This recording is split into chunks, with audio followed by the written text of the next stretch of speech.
Our second speaker for the evening is a fund manager, speaker, and writer par excellence.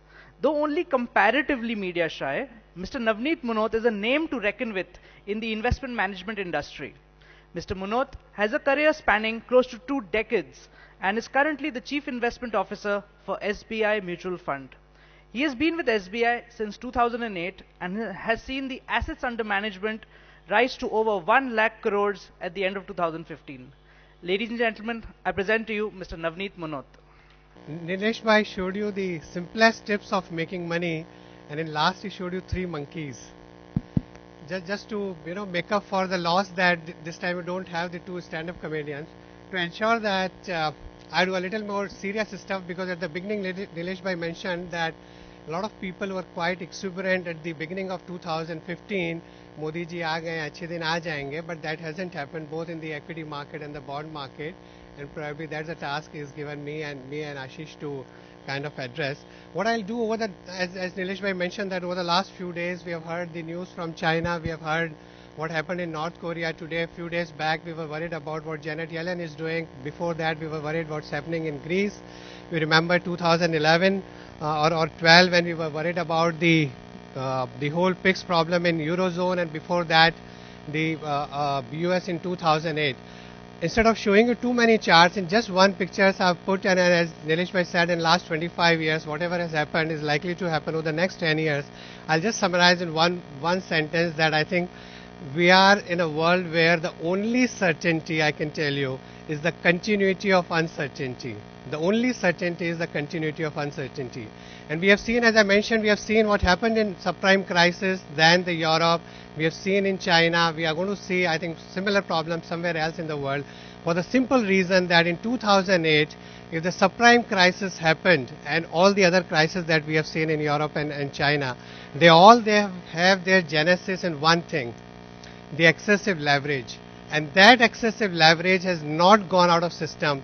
It has only shifted from the private balance sheet to the public balance sheet. The Federal Reserve and the European Central Bank, the Bank of England, the Swiss National Bank, Bank of Japan, and People's Bank of China is getting there, getting close to 0% in few years' time. All have printed money to ensure that the excessive leverage which was there in the household balance sheet, in some places in corporate balance sheet, in financial sector balance sheet, that has got shifted there. China has consumed more cement in last 7 years than what United States has consumed in last 100 years. That's the kind of investment that has happened. That's the kind of leverage that they have built. It's going to be very difficult for them to continue the 10% growth. And as the largest guzzler of commodity, they consume 50% of global copper.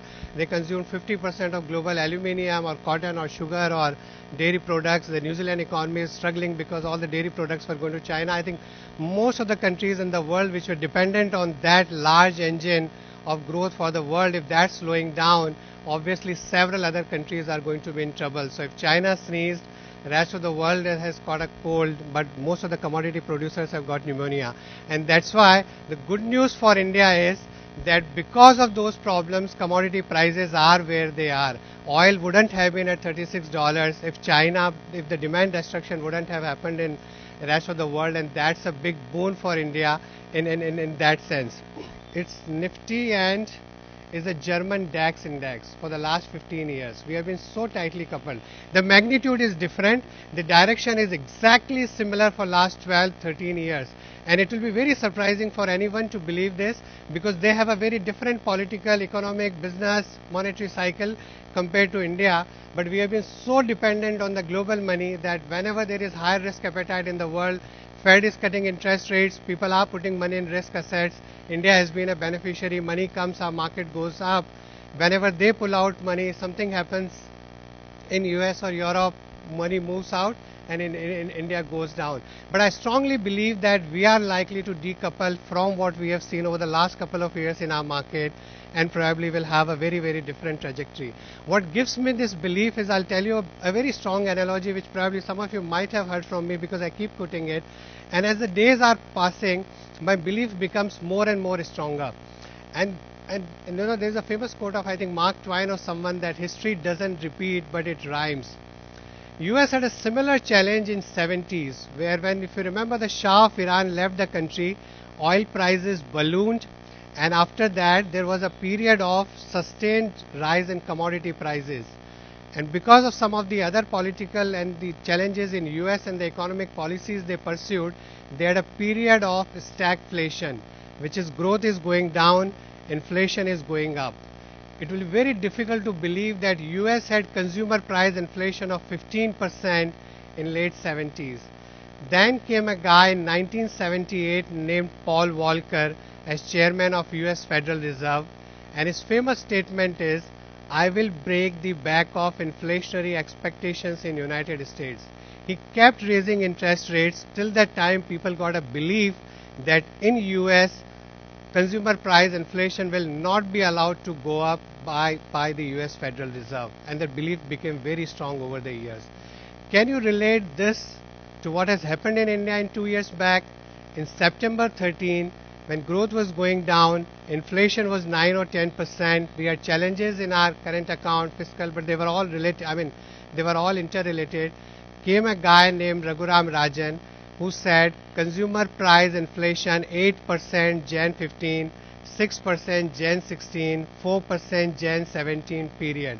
Before that, RBI used to wear several hats, sometimes take care of government borrowing, sometimes thinking of inflation, within inflation, WPI, CPI, core inflation, various things.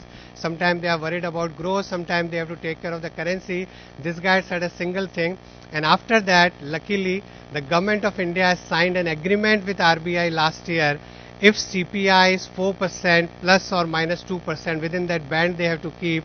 If it is more or less, he has to give a public statement. I asked Mr. Rajan, just in case, if there are elections in Punjab and the government raises paddy prices, if there are elections in UP, the government raises sugarcane prices, if there are elections in Bihar, they increase rice or wheat minimum support prices, and he said that he will mention that in this statement. And that basically shows the commitment of the government to keep inflation under check, which changes the way people invest, which changes the way you look at different asset classes for a long term. That's first thing. That's similar between what happened in US and what's happening in India. The US had a period of 20 years which is known as NICE, non-inflationary continued expansion. I believe for next several decades, India will have a period of NICE, non-inflationary continued expansion.